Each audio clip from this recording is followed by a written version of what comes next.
Picture this. A television crew is standing outside a house in Detroit at midnight. It was just sky's the limit for a 21-year-old that was talented and that everybody loved. A SWAT team is about to breach the door. The cameras are rolling, the adrenaline is high, and somewhere inside that duplex, a 7-year-old girl named Aetv Stanley Jones is asleep on the couch under a Hannah Montana blanket. 30 seconds from now, a flashbang grenade will come through the window. A police officer's gun will discharge. Aetv will be dead before sunrise, and A&E will have it all on tape.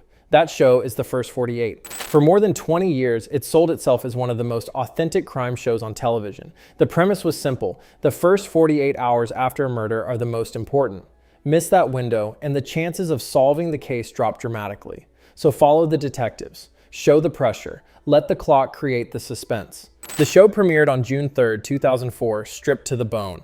Skaggs walks into the house attached to the music studio. Hey, John Skaggs from Inglewood Police. No host, no elimination, no contestants, just homicide detectives in Miami, Dallas, Memphis, and Birmingham, doing one of the hardest jobs in law enforcement while a camera crew followed them around.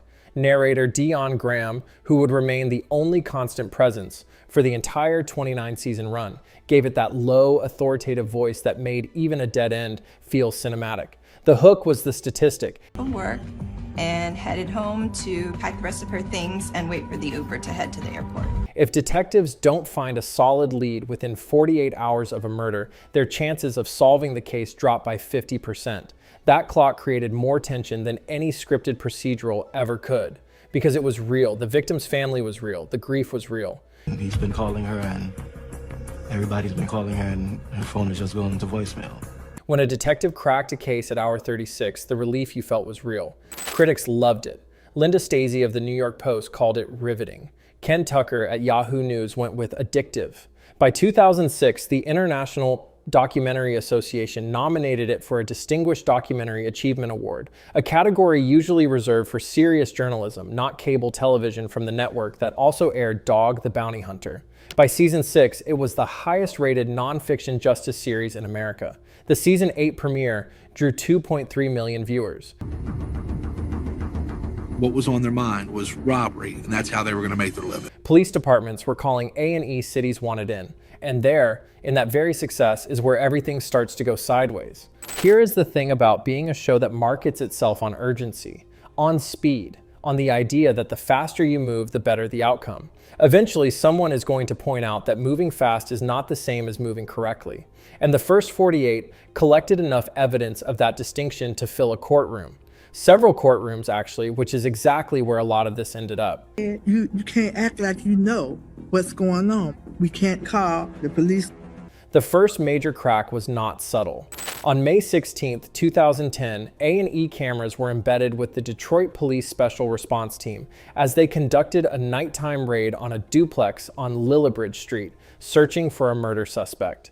Officer Joseph Weekly threw a flashbang grenade through the ground floor window, then entered the home. His weapon discharged. The bullet struck 7-year-old Aetv Stanley Jones in the head. She was sleeping on the couch next to her grandmother.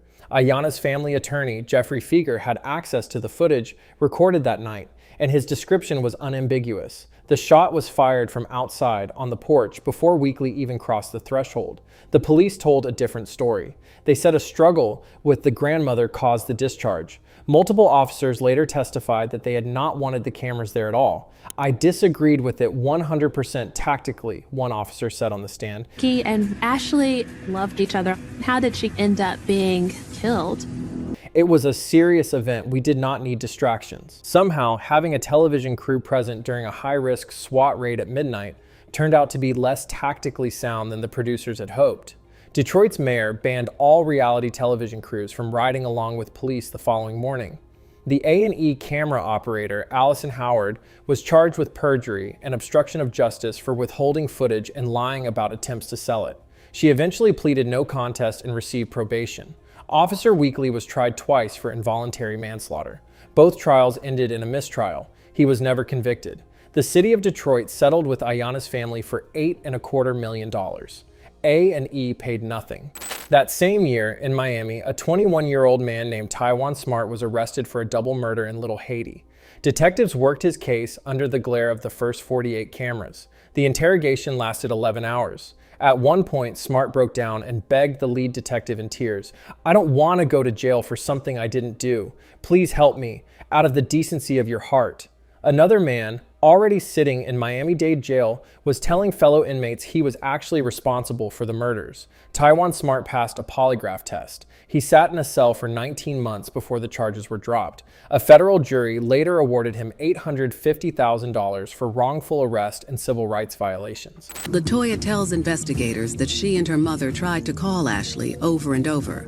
His attorneys noted in their filing that had the detectives spent less time posing for camera shots and reenacting scenes outside the frame, they might have noticed their suspect had already left the premises before the murders occurred. You just waiting for the perfect time. You're hoping they'll leave so that you can just call the police. Detectives later insisted the cameras weren't influencing the investigation, which is convenient because that is exactly what people say when cameras are influencing the investigation.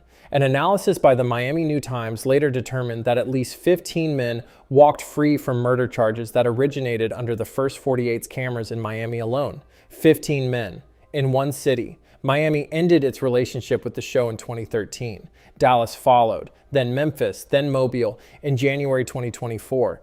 Each departure punched a hole in the production's geography. The show was literally shrinking around itself.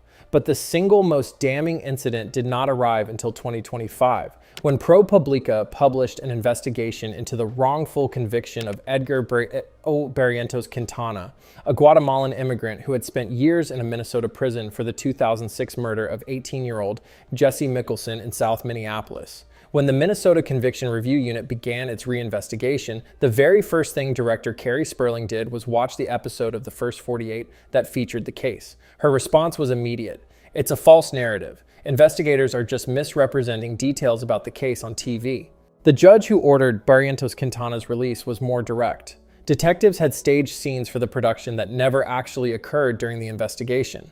Events were presented out of order. Portions of the investigation were omitted because they complicated the narrative the show was trying to build. The result, in the judge's own words, was a wholly inaccurate picture of how the investigation unfolded. But the question remains, how did Ricky's girlfriend, Ashley Baskerville, end up dead?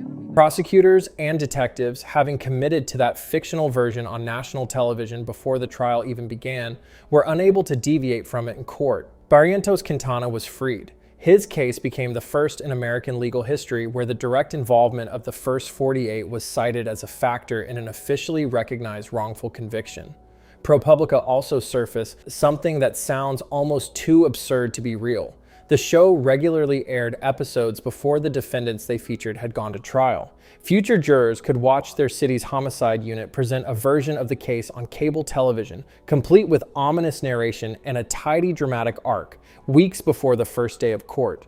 A reverse search on Ray's cell phone number in an effort to track and pinpoint his location. Prosecutors, defense attorneys, and judges across multiple jurisdictions had been raising this concern for years. Nobody at A&E made it stop. Meanwhile, in the summer of 2020, George Floyd was murdered by a Minneapolis police officer, and the entire country started asking hard questions about who benefits when cameras follow police. Cops was canceled after 33 seasons. Live PD, A&E's own other ride-along show, was pulled from the air within weeks.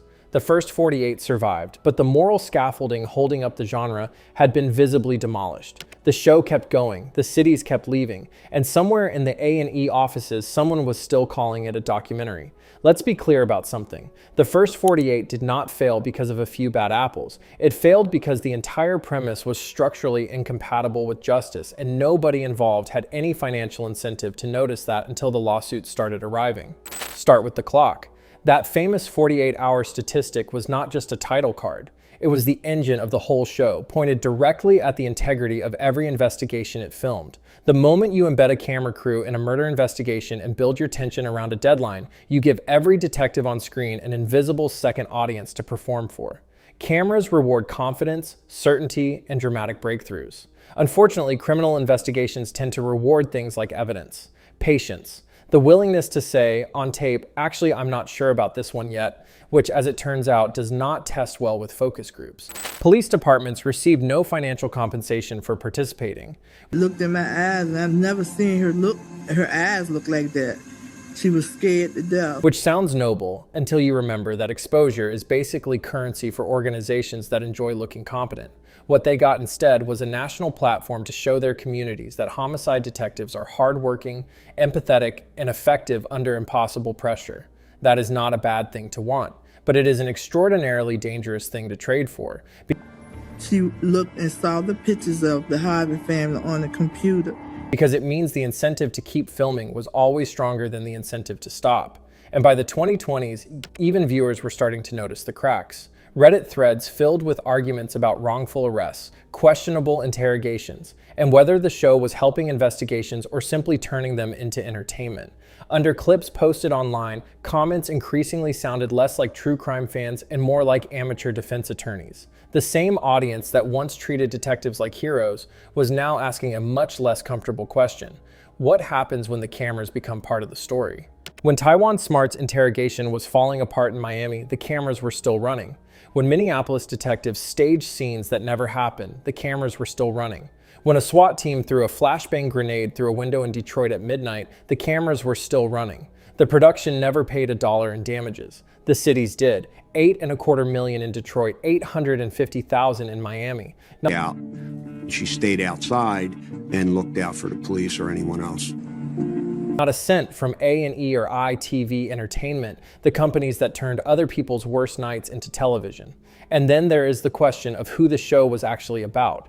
The cameras concentrated on the poorest, most heavily black neighborhoods of every city they entered, partly because that is where the highest murder rates were, but also because those communities had the least institutional power to push back. Nobody in a wealthy suburb was inviting the First 48 to film their detective division. The show extracted drama from people who were already vulnerable, broadcast it with a carefully edited narrative, and called it public service. What ProPublica ultimately documented was not an accident or an anomaly. It was the logical endpoint of a format that treated criminal investigations as content. The clock was always ticking. The problem was who it was ticking for. What makes the First 48 different from most reality TV disasters is that there was a genuinely good idea at the center of it. There were real detectives who cared about their cases. With both men safely in custody, they're transported back to the station for questioning. Real families looking for answers. Real moments where publicity helped generate tips and move investigations forward. Some cases were solved because somebody watching at home recognized a face and picked up the phone. Those moments mattered. The problem is that the show could never separate those moments from the machine required to produce them. Television needs drama. Drama needs certainty. And certainty is a dangerous thing when you're investigating murder. Over time, the line between documenting investigations and shaping them became harder to see. Cases were edited into neat stories. Detectives performed for cameras. Narratives became cleaner than reality. And reality has a habit of fighting back. Possible suspects in the murders of both the Harvey family and Perciel and Mary Tucker. By the time Edgar Barrientos Quintana walked free after years in prison for a crime he didn't commit, the damage was impossible to ignore. A judge concluded that the show's version of events created a deeply misleading picture of the investigation itself. In March 2026, A&E quietly pulled its crews out of several remaining departments. No farewell special, no victory lap, just cameras packing up and leaving town. Which feels strangely appropriate, because the First 48 spent more than 2 decades telling viewers that justice happens fast. In the end, what it actually proved was the opposite. When television turns criminal investigations into entertainment, the first thing that disappears isn't the mystery, it's the presumption of innocence. Like and subscribe, and let us know in the comments which reality show deserves the BuzzKill treatment next.